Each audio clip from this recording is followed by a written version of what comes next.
Subuh di pinggiran Brebes selalu datang dengan cara yang hampir sama. Udara masih dingin, sedikit berembun, dan aroma bawang merah dari ladang-ladang di kejauhan seperti ikut terbawa angin. Dari musola kecil dekat pasar, azan berkumandang pelan menggema di antara rumah-rumah berdinding bata yang sebagian belum diplester. Rasmin sudah bangun sejak sebelum azan. Di dapur sempit rumahnya, ia duduk di bangku kayu rendah, mengulek kacang tanah goreng di cobek batu yang sudah retak di bagian pinggir. Suara ulekan beradu dengan batu terdengar ritmis, seperti nafas yang dipaksa tenang. Istrinya, Siti, menanak lontong di panci besar, uap tipis memenuhi dapur. "Jangan terlalu encer bumbunya," kata Siti tanpa menoleh. "Kemarin ada yang bilang kurang kental." Rasmin mengangguk pelan. Ia ingat betul siapa yang bilang begitu. Pelanggan lama yang sekarang lebih sering berdiri di gerobak sebelah. Setelah semua siap, Rasmin mendorong gerobaknya keluar.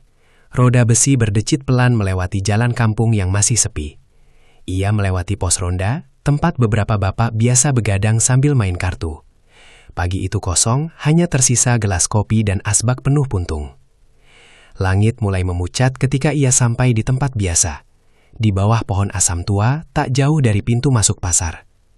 Pohon itu besar, batangnya berlekuk-lekuk seperti tubuh yang sudah terlalu lama menahan beban. Akar-akar muncul di permukaan tanah, membuat gerobaknya sedikit miring jika tak diposisikan hati-hati. Tak lama kemudian, dari arah berlawanan datang gerobak lain. Lebih baru, cat hijaunya masih mengilap. "Darto." "Pagi, Min," sapa Darto ringan. "Pagi," jawab Rasmin. Tak ada yang aneh dari sapaan itu. Sudah 3 tahun mereka berjualan berdampingan. Sama-sama menjual ketoprak, lontong, bihun, tauge, tahu goreng, disiram bumbu kacang, ditaburi bawang goreng dan kerupuk merah muda. Namun setahun terakhir, sesuatu berubah. Saat matahari naik sedikit, pembeli pertama datang. Seorang ibu-ibu dengan keranjang belanja. "Seperti biasa ya, Pak," katanya.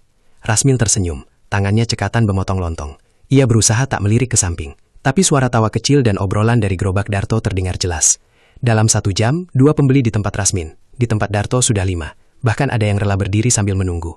"Bumbunya mantap, Pak Darto," puji seorang pemuda.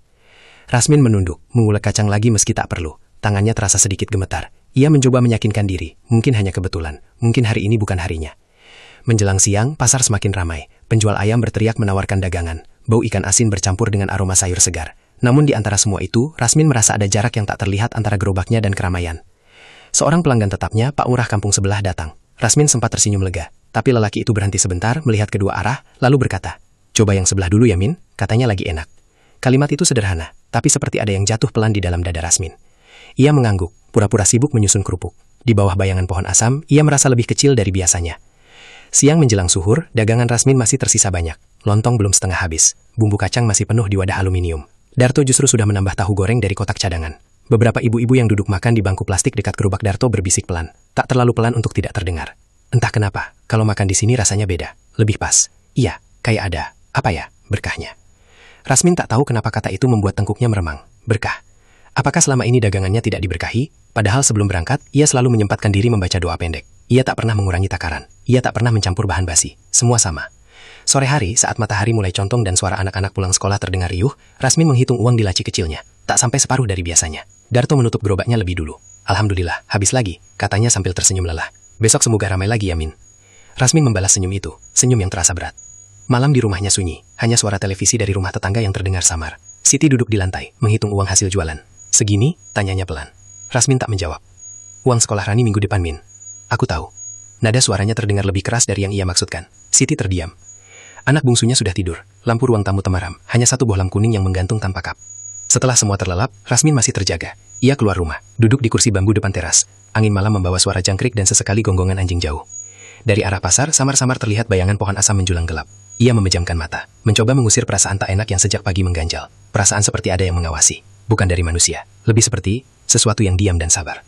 Tiba-tiba, di dalam kepalanya terlintas ucapan ibu-ibu siang tadi. Berkah. Rasmin membuka mata, dadanya terasa sesak oleh sesuatu yang tak bisa ia sebutkan. Bukan marah sepenuhnya, bukan iri sepenuhnya, lebih seperti takut tertinggal. Di kampung kecil seperti ini, rezeki bukan soal uang. Rezeki adalah harga diri, adalah bukti bahwa seseorang masih dianggap ada. Pagi berikutnya datang lebih cepat dari yang Rasmin harapkan. Ia merasa baru saja memejamkan mata ketika suara ayam berkokok bersahut-sahutan dari belakang rumah. Udara masih dingin dan embun menempel di kaca jendela dapur. Ia bangun tanpa banyak bicara. Siti sudah lebih dulu di dapur, menanak lontong seperti biasa. Tak ada percakapan panjang. Hanya suara kayu terbakar di tungku dan air mendidih pelan. Rasmin mengulek kacang lebih lama dari biasanya. Tangannya bergerak pelan, seperti sedang menimbang sesuatu yang tak terlihat.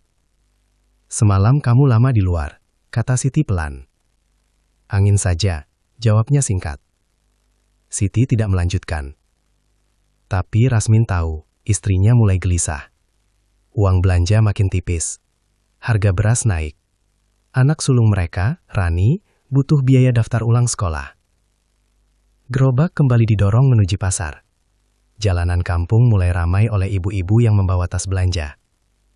Beberapa menyapa Rasmin seperti biasa, tapi ada yang hanya mengangguk cepat, seolah tak ingin berhenti. Di bawah pohon asam itu, Rasmin menata dagangannya. Daun-daun kecil jatuh pelan ke atap gerobak, menimbulkan suara tipis seperti langkah ringan. Tak lama, Darto datang. "Pagi, Min." "Pagi." Darto terlihat cerah. Ia membawa termos besar tambahan hari ini. Rasmin memperhatikan tanpa ingin terlihat memperhatikan. Hari belum terlalu siang ketika dua pembeli muda datang. Mereka berdiri sebentar di antara dua gerobak, seperti sedang memilih. "Yang mana dulu?" tanya salah satu. "Katanya yang sebelah lagi enak banget sekarang," jawab temannya pelan, tapi cukup terdengar. Mereka akhirnya berdiri di depan Darto. Rasmin mencoba tersenyum pada pembeli lain yang kebetulan lewat, tapi senyumnya terasa kaku. Menjelang siang, pasar mulai padat. Pedagang ayam berteriak lebih keras. Seorang ibu yang biasa membeli di tempat Rasmin menghampiri, tapi tidak langsung memesan. "Min, kamu nggak pakai apa-apa kan?" tanyanya setengah bercanda. "Maksudnya?" "Itu loh, orang-orang bilang kalau mau laris sekarang nggak cukup cuma enak, harus ada yang nambahin." Ibu itu tertawa kecil, lalu melangkah ke gerobak Darto. Rasmin membeku beberapa detik. Tak lama kemudian dua bapak-bapak duduk di bangku dekat gerobaknya. Mereka tidak memesan, hanya berteduh dan mengobrol. "Si Darto itu kayaknya ada pegangannya," kata salah satu sambil menyeruput kopi sachet. "Ah, kamu ini, jangan seudon."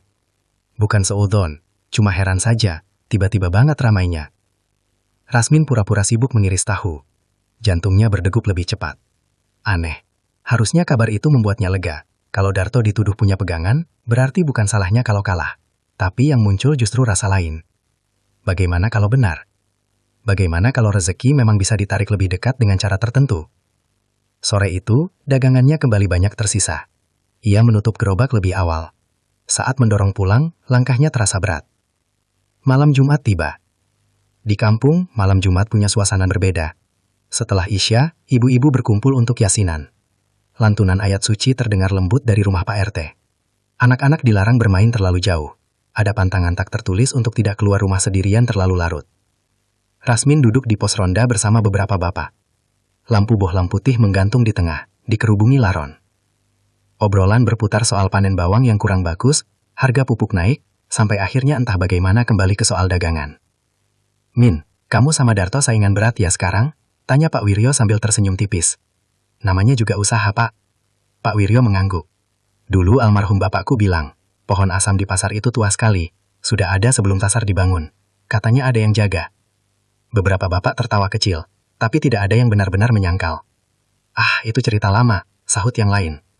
"Cerita lama kadang masih tinggal," balas Pak Wiryo pelan. Angin malam berhembus lebih dingin. Rasmin mendadak merasa pohon asam itu tidak sekedar pohon. Ia teringat bagaimana akar-akarnya muncul dari tanah, seperti tangan yang mencengkram. Selama ini ia tak pernah memikirkan apapun tentangnya, hanya tempat berteduh. Tapi malam itu, bayangan batangnya seperti menempel di pikirannya. Lewat tengah malam, Rasmin terbangun. Ia tidak tahu apa yang membangunkannya. Rumah sunyi. Siti dan anak-anak tidur lelap. Lalu ia mendengar sesuatu. Suara halus, seperti sendok mengaduk piring. Sekali. Pelan. Rasmin menahan nafas. Suara itu datang lagi. Lebih jelas, dari luar. Ia bangun perlahan, membuka pintu depan sedikit. Angin malam menyentuh wajahnya. Gerobaknya diparkir di samping rumah. Gelap, hanya diterangi cahaya bulan tipis. Tak ada siapa-siapa. Ia melangkah mendekat. Jantungnya berdegup keras. Wadah bumbu kacang tertutup rapat. Piring-piring tersusun seperti biasa. Tapi ia bersumpah tadi mendengar suara sendok beradu. Perasaan saja, gumamnya. Namun saat ia hendak kembali masuk, kakinya tak sengaja menyentuh sesuatu di tanah. Sepotong daun asam. Masih segar, seolah baru jatuh. Padahal di halaman rumahnya tak ada pohon asam. Rasmin menatap daun itu lama. Perasaannya tidak lagi sekedar iri atau takut kalah. Ada sesuatu yang mulai bergerak pelan di dalam dirinya. Bukan suara, bukan bayangan. Lebih seperti bisikan yang belum berbentuk kata. Tentang rezeki. Tentang cara agar tidak lagi dipandang sebelah mata. Tentang kemungkinan bahwa dunia ini tidak sesederhana kerja keras dan doa. Ia menutup pintu pelan. Di dalam kamar, Siti bergerak sedikit, lalu kembali diam. Rasmin berbaring, tapi matanya terbuka lebar menatap langit-langit. Di luar, angin berdesir melewati atap seng. Suaranya seperti seseorang yang sedang berbisik panjang, sabar, menunggu waktu yang tepat untuk didengar. Dan untuk pertama kalinya, Rasmin tidak sepenuhnya ingin menutup telinganya. Hari itu bertepatan dengan Kliwon. Di kampung Rasmin, hari pasaran masih dipercaya membawa pengaruh pada rezeki. Beberapa pedagang memilih tidak membuka lapak di hari tertentu. Ada yang justru sengaja mencari hari kuat untuk memulai sesuatu. Rasmin tidak pernah terlalu memikirkan itu. Baginya, setiap hari sama saja. Kalau tidak berjualan, tidak makan. Namun pagi itu terasa berbeda. Langit mendung tipis sejak subuh. Angin berembus pelan, membawa bau tanah basah dari sawah bawang di kejauhan. Pohon asam di tepi pasar tampak lebih gelap dari biasanya. Daun-daunnya hampir tak bergerak.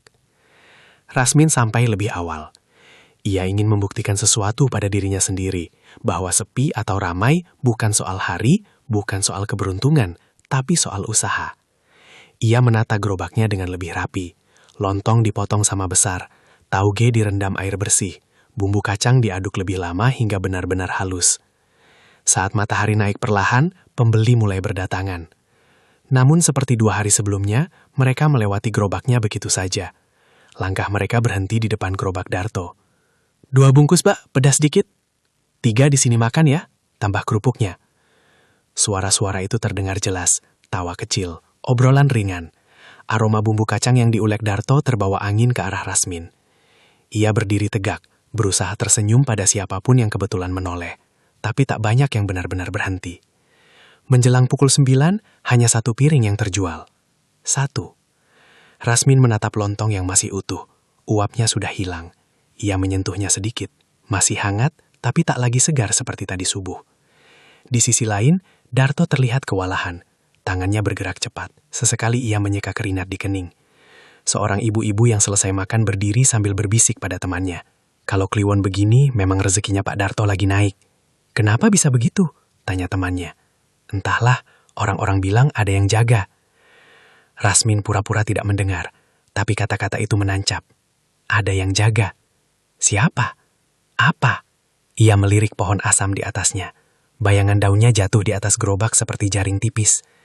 Tiba-tiba ia merasa tempat itu bukan lagi sekadar lokasi berdagang, seperti ada garis tak terlihat yang memisahkan wilayahnya dan wilayah Darto. Menjelang siang, awan makin tebal. Udara jadi pengap. Pak Wiryo yang biasa duduk di pos ronda malam hari datang menghampiri Rasmin. Ia tidak langsung memesan. Sepi, Min? Rasmin tersenyum kecut. Namanya juga usaha, Pak.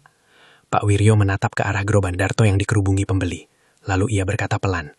Kamu tahu nggak, Min? Dulu waktu pasar ini belum seramai sekarang, ada pedagang sate yang bangkrut di sini. Rasmin diam. Katanya dia pernah coba macam-macam supaya laris, tapi yang diambil bukan cuma uangnya. Maksudnya? Rasmin bertanya tanpa sadar. Pak Wiryo mengangkat bahu. Cerita lama, cuma ya, kalau hari Kliwon begini, sebaiknya hati-hati saja. Jangan sembarangan ngomong, jangan sembarangan niat. Kalimat terakhir itu membuat Rasmin tercekat. Jangan sembarangan niat. Apakah niatnya sudah mulai sembarangan? Pak Wiryo akhirnya memesan 1 porsi. Rasmin membuatkannya dengan hati-hati, seperti sedang menjalankan ujian. Saat menyerahkan piring, tangannya sedikit gemetar. Enak kok, Min, kata Pak Wiryo setelah suapan pertama. Rasmin mengangguk. Ia tahu rasanya enak. Ia selalu tahu. Tapi entah kenapa, rasa enak saja tidak cukup lagi. Hujan turun tiba-tiba sore itu. Tidak deras, hanya rintik tipis yang membuat tanah pasar lembab dan licin. Pembeli berlarian mencari tempat berteduh.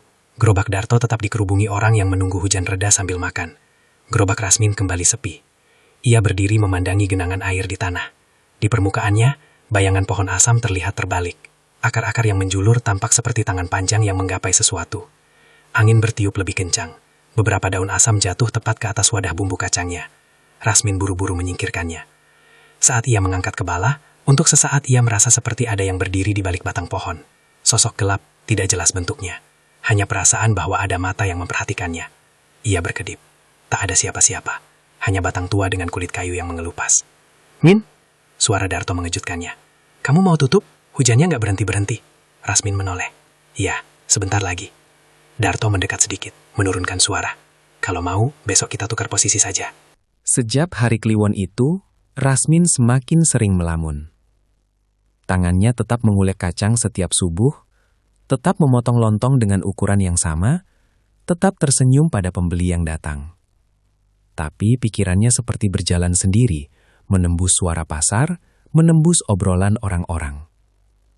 Kalimat Pak Wiryo terus terngiang. Jangan sembarangan niat. Pertanyaannya sederhana, tapi jawabannya tidak. Apa sebenarnya niatnya sekarang? Bertahan atau menang? 3 hari setelah Kliwon, dagangannya kembali sepi. Bahkan lebih sepi dari biasanya. Sore itu, saat mendorong gerobak pulang, ia melihat 2 ibu-ibu berdiri di pinggir jalan. "Kasihan juga si Rasmin," bisik salah satu.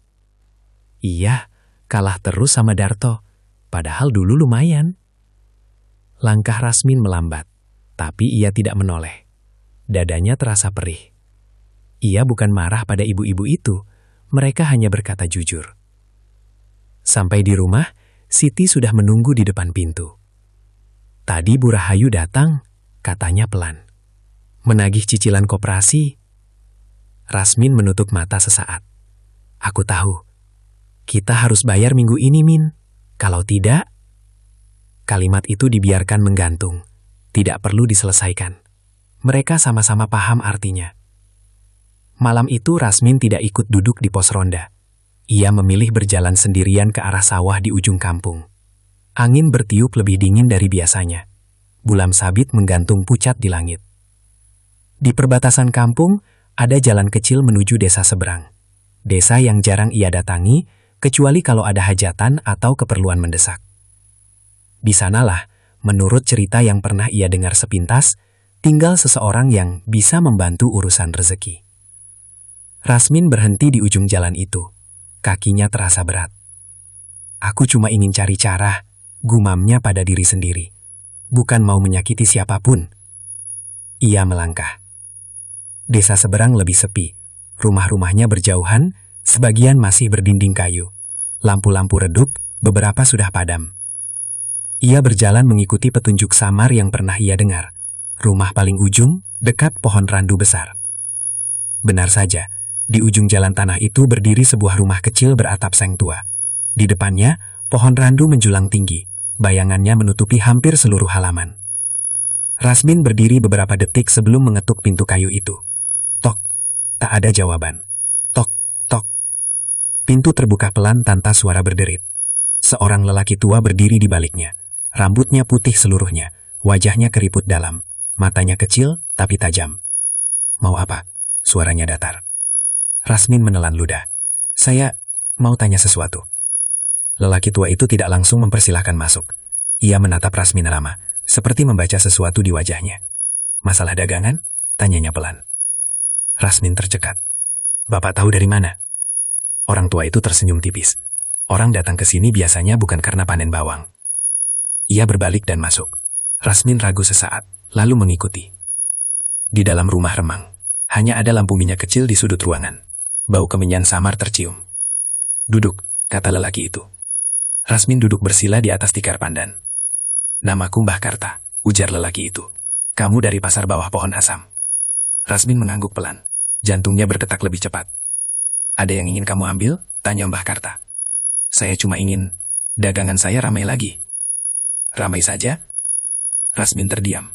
Ia ingin berkata ya, tapi jauh di dalam hatinya, ia tahu itu tidak sepenuhnya jujur. Ia ingin lebih dari ramai. Ia ingin tidak kalah. Ia ingin dihormati lagi. Mbah Karta menghela napas pelan. "Rezeki itu seperti air. Bisa mengalir kemana saja. Kadang ada yang membuatnya berbelok. Bisa dibelokkan? Rasmin bertanya lirih. Bisa, tapi setiap belokan ada harganya. Rasmin menunduk. Saya tidak punya uang banyak untuk bayar apapun. Lelaki tua itu tersenyum samar. Bukan uang. Hening beberapa detik. Kalau kamu hanya ingin membuka pintu sedikit, ada cara ringan. Bukan pesugihan besar. Hanya memanggil yang sudah ada di sekitar tempatmu. Rasmin langsung teringat pohon asam itu. Maksudnya? Kamu berdagang di tempat yang sudah lama dijaga. Kamu hanya numpang. Kalau mau dibantu, kamu harus kenalkan diri. Jantung Rasmin berdetak keras. Caranya? Mbah Karta mengambil sesuatu dari dalam kotak kayu kecil. Sebungkus kain putih kecil. Besok malam Jumat, datang ke gerobakmu setelah pasar benar-benar sepi. Bawa sepiring ketoprak pertama. Letakkan di bawah pohon asam. Jangan bicara aba-aba. Jangan menoleh kalau ada suara. Lalu, pulang. Jangan cerita ke siapapun. Rasmin menatap kain putih itu. Tidak ada tumbal? Mbah Karta menatapnya tajam. Semua yang kamu lakukan akan memindahkan sesuatu. Rezeki tidak muncul dari kosong. Kalimat itu menggantung di udara. Rasmin tahu, ia sedang berdiri di batas. Ia bisa saja bangkit sekarang, pulang, melupakan semua ini. Tapi bayangan Siti menghitung uang receh. Suara ibu-ibu berbisik. Tawaran tukar posisi dari Darto. Semuanya berputar dalam pikirannya. Saya lakukan, katanya pelan. Mbah Karta menyerahkan kain putih itu. Ingat, jangan menoleh. Rasmin menerima benda itu dengan tangan dingin.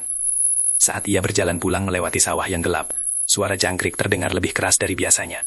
Angin menggerakkan daun padi seperti bisikan panjang. Di kejauhan, samar-samar terlihat bayangan pasar. Pohon asam itu tidak terlihat jelas, tapi Rasmin bisa merasakan kehadirannya. Langkahnya terasa ringan sekaligus berat. Ringan karena ia merasa telah menemukan jalan. Berat karena ia tahu, sejak malam ini, niatnya sudah berubah bentuk. Ia tidak lagi ingin bertahan. Ia sudah mengetuk pintu yang seharusnya tidak disentuh. Dan di dadanya, untuk pertama kalinya, ia merasa sesuatu seperti jawaban sedang menunggu di balik sunyi. Malam Jumat datang dengan sunyi yang berbeda. Sejak pagi, dada Rasmin terasa sesak oleh sesuatu yang tak bisa ia ceritakan kepada siapapun. Ia tetap berjualan seperti biasa. Tetap memotong lontong, menyiram bumbu kacang, menabur bawang goreng dengan gerakan yang sudah hafal di luar kepala. Namun, setiap kali tangannya menyentuh sendok besar itu, ia teringat pesan Mbah Karta. Bawa sepiring ketoprak pertama, letakkan di bawah pohon asam, jangan menoleh. Siang itu, dagangannya tetap sepi. Bahkan Darto sempat menghampiri dengan wajah khawatir.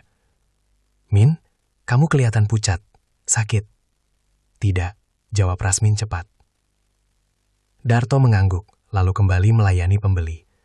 Suara tawa dan percakapan ringan terdengar seperti biasa dari gerobaknya. Menjelang maghrib, Rasmin menutup dagangan lebih awal. Ia menyisakan bahan untuk 1 porsi. Porsi yang tidak ia jual. Di rumah, Siti heran melihatnya duduk termenung di dapur. Kok cepat tutupnya? Capek, jawab Rasmin singkat. Ia menunggu hingga rumah benar-benar sunyi. Anak-anak sudah tidur, Siti pun terlelap setelah lelah seharian. Jam dinding menunjukkan hampir pukul 11 malam. Rasmin berdiri perlahan. Ia mengambil piring seng, menata lontong, bihun, tahu, tauge, lalu menyiramnya dengan bumbu kacang kental. Ia menaburkan bawang goreng lebih banyak dari biasanya. Aromanya harum. Untuk sesaat, ia hampir tergoda menyuapkan sedikit ke mulutnya sendiri. Tapi ia urungkan. Piring itu bukan untuknya. Ia membungkusnya dengan kain bersih, lalu melangkah keluar rumah. Pasar malam hari adalah tempat yang berbeda dari siang. Tak ada suara tawar-menawar, tak ada teriakan pedagang. Hanya lapak-lapak kosong dan bau sisa sayur yang mulai layu. Langit gelap tanpa bulan. Angin bergerak pelan, membawa suara dedaunan yang saling bergesekan. Gerobak Rasmin berdiri di tempat biasa, tepat di bawah pohon asam tua itu. Batangnya tampak lebih besar dalam gelap. Akar-akarnya mencuat seperti punggung makhluk yang sedang berbaring. Rasmin menelan ludah. Ia mendekat perlahan. Jantungnya berdetak begitu keras hingga ia takut suaranya terdengar keluar. Ia teringat pesan terakhir Mbah Karta. Jangan bicara. Jangan menoleh. Rasmin berlutut di bawah pohon. Tanahnya dingin dan sedikit lembab. Ia membuka kain pembungkus, meletakkan piring ketoprak itu tepat di antara dua akar besar. Aromanya langsung bercampur dengan bau tanah. Hening. Tak ada apa-apa. Pagi setelah malam tirakat itu terasa ganjil sejak Rasmin membuka mata. Tubuhnya masih lelah, tetapi ada semacam keyakinan tipis yang sulit dijelaskan. Seperti seseorang yang baru saja menanam sesuatu dan yakin benih itu akan tumbuh, meski belum melihat tanda-tandanya. Ia berangkat lebih awal dari biasanya. Langit masih kelabu ketika ia mendorong gerobak melewati jaan kampung yang basah oleh embun. Tidak banyak orang di luar. Hanya suara sapu lidi menyapu halaman dan ayam yang mulai turun dari kandang. Sampai di pasar, ia berhenti sejenak sebelum memosisikan gerobaknya di bawah pohon asam. Pohon itu tampak sama seperti kemarin. Tua, diam, akarnya mencuat dari tanah. Tidak ada tanda-tanda apapun. Piring yang ia tinggalkan semalam sudah tidak ada. Tanah di bawahnya bersih, seperti tak pernah ada apa-apa. Rasmin menelan ludah. Perasaan saja, gumamnya, lebih untuk menenangkan diri. Ia mulai menata dagangan. Beberapa menit kemudian, sesuatu yang tak biasa terjadi. Seorang lelaki paruh-baya yang belum pernah ia lihat sebelumnya berhenti di depannya. "Ketoprak satu, pedas," katanya singkat. Rasmin mengangguk. Tangannya bergerak otomatis. Lontong dipotong, tahu disusun, tauge ditabur, bumbu kacang disiram. Lelaki itu makan di tempat, tidak banyak bicara. Setelah selesai, ia membayar tanpa menawar dan langsung pergi. Tak lama kemudian, dua anak sekolah datang. "Pak, 2 bungkus ya?" Rasmin sempat melirik ke arah gerobak Darto. Biasanya anak-anak itu langsung ke sana. Belum sempat ia berpikir panjang, seorang ibu dengan keranjang belanja berdiri di sampingnya. "Yang sini saja deh hari ini," katanya seperti berbicara pada dirinya sendiri.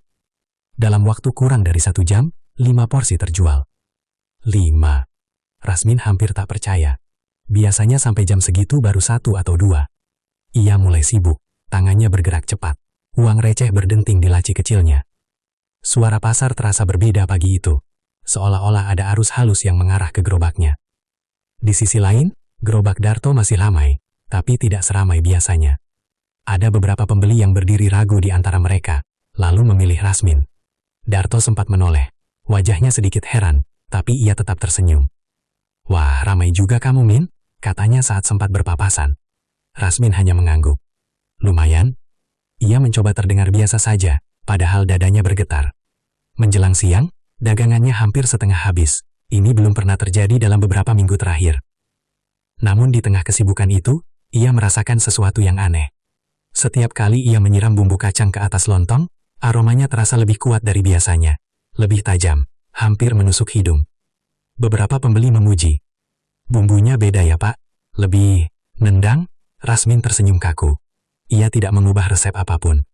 Ketika ia menyentuh uang kertas yang baru diberikan pembeli, ia merasa dingin di ujung jarinya. Bukan dingin biasa, seperti menyentuh air sumur di tengah malam. Ia menarik tangannya pelan. "Kenapa?" tanya seorang pembeli yang melihatnya terdiam. "Tidak apa-apa," jawabnya cepat. Sore itu, untuk pertama kalinya dalam waktu lama, lontongnya habis sebelum maghrib. Habis. Rasmin berdiri menatap wadah kosong dengan perasaan campur aduk. Lega tentu saja, tapi juga ada sesuatu yang mengganjal. Darto masih memiliki sisa dagangan, tidak banyak, tapi cukup untuk membuatnya bertanya-tanya. Saat menutup gerobak, Darto mendekat. "Bagus, Min, akhirnya ramai lagi." "Iya," jawab Rasmin pelan. "Kamu pakai cara apa?" Darto tertawa kecil, seolah bercanda. Rasmin ikut tertawa, tapi suaranya terdengar kering di telinganya sendiri. "Cara biasa saja." Darto mengangguk, lalu mendorong gerobaknya pulang. Rasmin berduri sebentar di bawah pohon asam sebelum ikut pergi. Angin sore menggerakkan daun-daunnya pelan. Untuk sesaat, ia merasa seperti ada yang memperhatikannya dari atas. Ia cepat-cepat melangkah. Malam itu, Siti tersenyum lebar saat menghitung uang hasil dagangan. "Alhamdulillah, Min, begini terus saja ya." Rasmin mengangguk. Ia ingin ikut tersenyum penuh, tapi bayangan piring kosong di bawah pohon asam terus terlintas di pikirannya. Saat anak-anak tidur, ia duduk sendiri di dapur. Uang hasil jualan diletakkan di depannya. Ia menghitung ulang. Jumlahnya memang lebih banyak, jauh lebih banyak. Tiba-tiba, terdengar suara kecil dari arah gerobak di samping rumah. Kerek. Seperti sendok menyentuh piring. Rasmin membeku. Suara itu datang lagi, pelan, teratur. Ia bangkit perlahan dan membuka pintu samping. Gerobaknya gelap, tidak ada siapa-siapa. Namun ia bisa mencium aroma bumbu kacang yang sangat kuat, padahal semua wadah sudah kosong dan dicuci. Sudah kubayar, bisiknya tanpa sadar. Angin malam berembus pelan, menyentuh wajahnya. Tak ada jawaban. Tapi di dalam dada Rasmin, muncul kesadaran tipis. Sesuatu memang telah berubah. Bukan hanya jumlah pembeli. Bukan hanya uang di laci. Ada arus yang tak terlihat yang kini mengalir ke arahnya. Dan ia tak yakin arus itu datang tanpa mengambil dari tempat lain. Keesokan harinya, sebelum berangkat ke pasar, ia sempat melihat Darto batuk cukup keras di ujung jalan. Batuknya panjang, membuat tubuhnya sedikit membungkuk. Masuk angin saja, kata Darto saat mata mereka bertemu. Rasmin mengangguk. Tapi entah kenapa, suara batuk itu terdengar lebih dalam dari sekedar masuk angin. Dan di bawah pohon asam yang kembali menaunginya pagi itu, Rasmin mulai merasakan bahwa keramaian yang ia dapatkan mungkin bukan sekedar keberuntungan. Ada sesuatu yang bergerak pelan di balik semua itu. Sesuatu yang tak terlihat, tapi nyata. Dan mungkin mulai meminta lebih. Keramaian di gerobak Rasmin tidak berhenti keesokan harinya. Bahkan cenderung bertambah.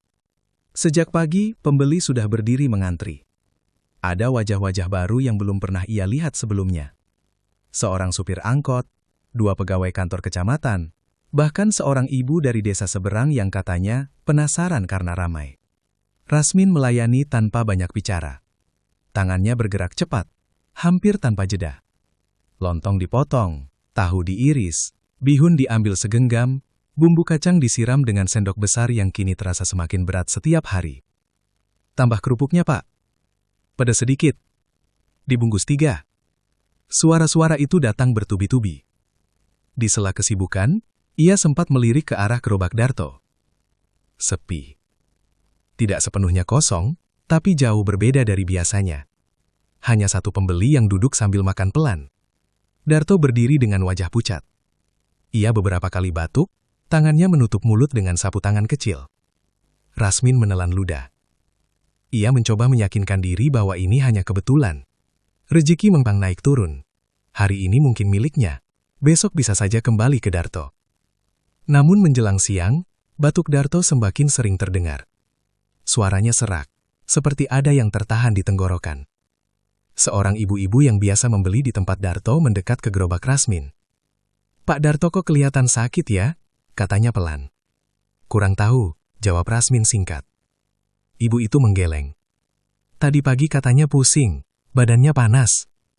Rasmin tidak menanggapi. Ia fokus menyiram bumbu kacang, tapi tangannya sedikit gemetar. Di bawah pohon asam, angin bertiup lebih kencang dari biasanya. Daun-daunnya jatuh beberapa kali tepat ke atas gerobaknya. Sore itu, saat pasar mulai sepi, Darto menutup gerobaknya lebih awal. Ia menghampiri Rasmin sebelum pulang. "Min, kalau besok aku nggak buka, tolong lihat-lihat tempat ya," katanya sambil tersenyum lemah. "Kenapa?" tanya Rasmin. "Badan rasanya nggak enak, mau istirahat saja." Rasmin mengangguk. "Istirahatlah, jangan dipaksakan." Darto menepuk bahu Rasmin pelan. Sentuhan itu membuat Rasmin merasa seperti disentuh sesuatu yang sangat ringan, terlalu ringan untuk tubuh lelaki sebesar Darto. Keesokan paginya, gerobak di sebelah Rasmin kosong. Biasanya suara roda besi Darto terdengar sebelum matahari naik, tapi pagi itu hanya Rasmin yang datang dan menata dagangan. Pembeli tetap ramai, bahkan lebih ramai dari kemarin. Beberapa orang bertanya, "Pak Darto kemana?" "Sakit," katanya. "Kasihan ya." Bisik-bisik mulai terdengar. "Sejak beberapa hari ini kok tiba-tiba berubah ya?" "Iya. Yang satu naik, yang satu turun." Rasmin pura-pura tidak mendengar. Namun setiap kata seperti menekan dadanya. Menjelang siang, Pak Wiryo datang dengan wajah serius. "Min, kamu sudah dengar?" "Dengar apa, Pak?" "Darto dibawa ke puskesmas tadi pagi. Katanya muntah darah." Sendok di tangan Rasmin berhenti di udara. "Muntah darah?" Pak Wiryo mengangguk pelan. "Dokternya bilang belum tahu penyebabnya. Tekanan darahnya turun terus." Dunia Rasmin terasa sedikit berputar. Ia teringat suara sendok malam itu, piring yang kosong, bau bumbu kacang yang terlalu tajam. Ia menunduk, pura-pura sibuk. "Semoga cepat sembuh," katanya pelan. Malamnya, kabar itu menyebar ke seluruh kampung. Di pos ronda, beberapa bapak membicarakannya dengan suara rendah. Sehat-sehat saja sebelumnya. Iya. Tiba-tiba begini. Orang bilang, kena santet dagang. Kata itu meluncur begitu saja, tapi terasa berat. Santet. Rasmin yang duduk agak jauh pura-pura menatap layar ponsel lamanya. Tangannya berkeringat. Ah, jangan sembarangan ngomong, sahut yang lain. Semua sakit pasti ada sebabnya. Tapi waktunya kok pas sekali. Hening sesaat. Seseorang menambahkan, rezeki itu kalau pindah kadang ada yang ditinggalkan. Rasmin berdiri tiba-tiba. Saya pulang dulu, katanya cepat. Ia tidak sanggup mendengar lebih banyak. Di rumah, ia tidak langsung masuk. Ia berjalan ke samping rumah, ke arah gerobaknya yang terparkir. Angin malam berembus pelan. Bau tanah lembab terasa kuat. Ia membuka penutup gerobak dan menatap wadah-wadah kosong di dalamnya. Bukan aku yang menyuruh, bisiknya tanpa sadar. Suara itu terdengar aneh di telinganya sendiri. Tiba-tiba terdengar batuk. Rasmin terlonjak. Ia menoleh cepat. Tak ada siapa-siapa. Tapi suara batuk itu terdengar jelas. Berat. Serak. Seperti batuk Darto siang tadi. Jantung Rasmin berdegup keras. Cukup, katanya pelan. Entah pada siapa. Angin berdesir melewati atap seng. Tidak ada jawaban. Namun di dalam dirinya, sesuatu mulai retak. Keesokan harinya, kabar buruk datang. Darto belum membaik. Bahkan kondisinya menurun. Tubuhnya semakin lemah. Wajahnya pucat seperti kertas. Beberapa orang mulai mengaitkan semuanya dengan perubahan yang terjadi di pasar. Rasmin tetap berjualan. Tetap melayani pembeli yang tak pernah surut. Tapi kini setiap uang yang ia terima terasa lebih berat. Setiap pujian tentang rasa ketopraknya terasa seperti sindiran tersembunyi. Dan setiap kali ia berdiri di bawah pohon asam, ia merasakan tatapan yang tak terlihat menembus punggungnya. Ia sadar satu hal yang tidak pernah benar ia pikirkan sebelumnya. Mbah Karta pernah berkata, rezeki tidak muncul dari kosong. Jika benar rezekinya sedang naik, maka dari mana ia berpindah? Dan berapa harga yang... Subuh itu datang dengan kabut tipis yang menggantung rendah di atas kampung. Rasmin baru saja selesai wudhu ketika terdengar ketukan tergesa di pintu depan. Belum sempat ia membuka, suara Pak Wiryo sudah terdengar dari luar. Min, buka dulu. Nada suaranya tidak biasa. Terburu-buru. Panik. Rasmin membuka pintu. Udara pagi terasa lebih dingin dari biasanya. Kenapa, Pak? Pak Wiryo menatapnya dengan wajah tegang. Darto? Meninggal. Kata-kata itu seperti jatuh tanpa suara, tapi menghantam keras. Meninggal? Rasmin hampir tidak percaya pada pendengarannya sendiri. Tadi sebelum azan subuh. Di rumahnya. Katanya sempat sesak nafas lagi. Terus. Sudah. Dunia Rasmin terasa mengecil. Suara ayam berkokok di kejauhan terdengar jauh, seperti dari tempat lain. Innalillahi. Gumamnya pelan. Beberapa tetangga mulai keluar rumah. Kabar cepat sekali menyebar di kampung kecil seperti itu. Dalam waktu singkat, orang-orang sudah bergerak menuju rumah Darto. Rasmin ikut melangkah, meski kakinya terasa berat. Rumah Darto tidak jauh dari pasar. Di depan rumahnya sudah berkumpul beberapa warga. Tangis pelan terdengar dari dalam. Istri Darto duduk bersandar di dinding. Wajahnya sembab. Seorang perempuan lain memeluknya. Berusaha menenangkan. Rasmin berdiri di ambang pintu. Tubuh Darto sudah terbaring lurus di ruang tengah. Ditutup kain tipis sampai dada. Wajahnya pucat. Terlalu pucat untuk seseorang yang beberapa hari lalu masih berdiri di bawah matahari. Menyiram bumbu kacang dengan cekatan. Rasmin merasakan sesuatu mencengkram dadanya. Ia melangkah mendekat. Berlutut sebentar di dekat tubuh itu. Maafkan aku. Bisiknya sangat pelan. Hampir tanpa suara. Ia sendiri tak yakin. Maaf untuk apa? Beberapa lelaki mulai mengatur persiapan pemakaman.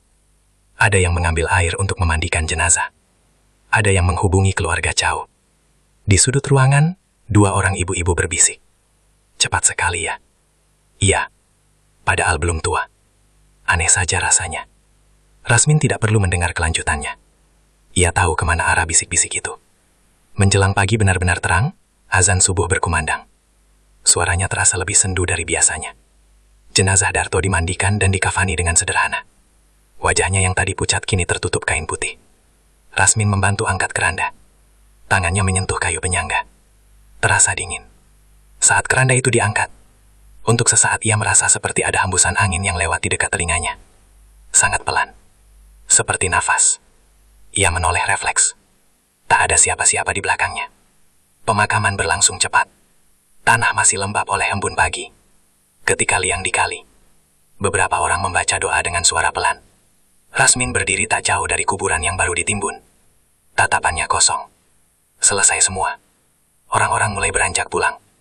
Sebagian masih berbisik-bisik kecil. Kasihan istrinya. Anaknya masih kecil. Semoga bukan karena... Ya, kamu tahu sendiri. Kata-kata itu menggantung tanpa perlu disebutkan secara jelas. Rasmin berjalan pulang dengan langkah pelan. Matahari mulai naik.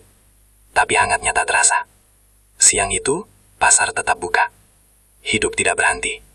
Meski satu orang telah pergi. Rasmin berdiri di bawah pohon asam seperti biasa. Gerobak Darto kosong. Tidak ada lagi cat hijau menghilang di sebelahnya. Hanya ruang kosong. Dengan bekas roda di tanah. Aneh sekali melihat tempat itu tanpa gerobak. Beberapa pembeli datang seperti biasa. Turut berduka ya, Pak? Iya, jawab Rasmin pelan.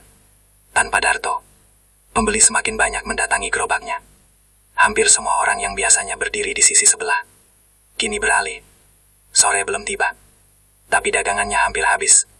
Ia seharusnya merasa lega. Ia seharusnya merasa berhasil. Tapi yang ia rasakan justru sebaliknya. Setiap kali ia menyiram bumbu kacang, ia teringat suara sendok malam itu. Setiap kali menerima uang, ia teringat wajah pucat Darto di balik kain putih. Angin bertiup dari arah yang tak biasa, membuat daun-daun asam jatuh lebih banyak. Salah satunya jatuh tepat ke dalam wadah bumbu. Rasmin terdiam beberapa detik sebelum mengambilnya keluar. Di sela keramaian, ia sempat melihat sesuatu di genangan air dekat roda gerobaknya. Bayangan. Ia mendekat sedikit. Di permukaan air itu, pantulan pohon asam terlihat jelas. Bab 9. Bayangan yang tinggal. Sejak pemakaman Darto, pasar tidak pernah benar-benar terasa sama bagi Rasmin. Gerobak hijau itu tak pernah kembali. Tempat di sebelahnya kosong selama beberapa hari, hanya menyisakan bekas roda dan tanah yang lebih padat karena sering dipijak. Beberapa orang sempat berkata akan ada pedagang baru yang mengisi, tapi sampai minggu itu berakhir, tak seorang pun datang. Di bawah pohon asam, Rasmin kini berdiri sendirian. Dan pembeli semakin ramai. Seolah-olah arus yang dulu terbagi dua kini sepenuhnya mengalir kepadanya. Pagi-pagi sekali, sebelum matahari tinggi, sudah ada yang menunggu. Sopir angkot, pegawai pasar, ibu-ibu yang biasanya hanya lewat kini sengaja mampir. Sekarang paling enak ya di sini. Sejak dulu juga enak kok, cuma paruh kerasa saja. Pujian-pujian itu tidak lagi membuat Rasmin bangga. Setiap senyum yang ia berikan terasa seperti topeng tipis yang bisa retak kapan saja. Ia mulai jarang melirik ke arah tempat kosong di sebelahnya. Tapi justru karena itu, ia semakin sering merasa ada yang berdiri di sana. Tidak jelas, hanya perasaan. Seperti seseorang yang menunggu giliran. Malam-malam Rasmin semakin tidak tenang. Suara sendok yang dulu hanya terdengar sesekali kini datang hampir setiap malam. Kadang pelan, kadang lebih jelas. Selalu dari arah gerobak. Krek, krek. Seolah ada yang mengaduk sesuatu yang tak terlihat. Suatu malam anak bungsunya, Aldi, terbangun dan menangis. "Ada Om di luar," katanya sambil memeluk Siti. Rasmin yang mendengar langsung bangkit. "Om siapa?" Aldi menunjuk ke arah jendela samping rumah, tepat ke arah gerobak diparkir. "Berdiri saja, lihat ke sini." Darah Rasmin terasa surut dari wajahnya. Ia membuka pintu dengan cepat, melangkah keluar. Halaman kosong, gerobaknya diam seperti biasa. Tidak ada siapa-siapa. Tapi bau bumbu kacang tercium sangat kuat, padahal semua bahan sudah habis sejak sore. Ia menutup pintu dengan tangan gemetar. "Cuma mimpi," katanya pada Aldi. Namun ia sendiri tidak yakin. Beberapa hari kemudian ia mulai memperhatikan sesuatu yang lain. Setiap kali ia menyiram bumbu kacang di siang hari, bayangannya di permukaan saus yang mengilap tampak sedikit berbeda. Wajahnya terlihat lebih tirus. Matanya lebih dalam. Kadang, sangat sekilas, bayangan itu tidak mengikuti gerakannya. Saat ia diam, bayangan itu seperti masih tersenyum tipis. Ia pernah mencoba mengibaskan sendok ke permukaan bumbu untuk memecah pantulan itu. Tapi begitu permukaan kembali tenang, wajah itu muncul lagi. Hanya sesaat, lalu hilang. Rasmin mulai kehilangan selera makan. Tubuhnya memang tidak sakit, tapi pikirannya seperti terus ditekan sesuatu yang tak terlihat. Siti mulai curiga. "Kamu berubah, Min?" katanya suatu malam. "Berubah bagaimana?" "Tidak pernah benar-benar di sini. Tatapanmu kosong." Rasmin tidak menjawab. Bagaimana mungkin ia menjelaskan bahwa setiap kali ia menutup mata, ia melihat piring kosong di bawah pohon asam. Bahwa ia masih mendengar suara sendok mengaduk, seolah-olah sesuatu di sana belum selesai makan. Pada malam ke-40 setelah kematian Darto, keluarga almarhum mengadakan tahlilan terakhir. Suara doa kembali mengalun dari rumah yang kini terasa lebih sunyi tanpa suara batuk atau tawa Darto. Rasmin duduk di antara warga lain, kepalanya tertunduk, bibirnya ikut bergerak membaca doa, tapi pikirannya jauh. Saat doa selesai dan orang-orang mulai bangkit, istri Darto menghampirinya. "Terima kasih sudah banyak membantu waktu pemakaman," katanya pelan. Rasmin mengangguk kaku. "Darto pernah bilang, dia senang jualan sebelah kamu. Katanya, saingan itu bikin semangat." Kalimat itu seperti tamparan lembut yang justru lebih menyakitkan. Rasmin tak sanggup menatap mata perempuan itu lama-lama. Ia pamit lebih dulu dan berjalan pulang sendirian. Malam itu angin bertiup lebih kencang dari biasanya. Rasmin tidak langsung masuk rumah. Ia berjalan menuju pasar.